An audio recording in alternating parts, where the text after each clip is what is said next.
देख लें अब्बा जी बाहर के हालात, किसी एक ने भी मास्क नहीं पहना हुआ और ना ही किसी और एहतियाती तदाबीर का ख्याल रखा हुआ है। ऐसे में हम क्या, कोई और भी इनसे काम ना करवाए।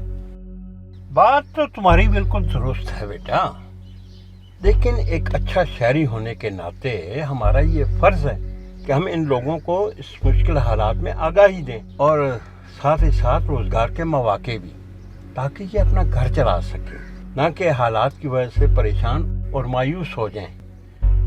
आखिर एक इंसान ही दूसरे इंसान के काम आता है।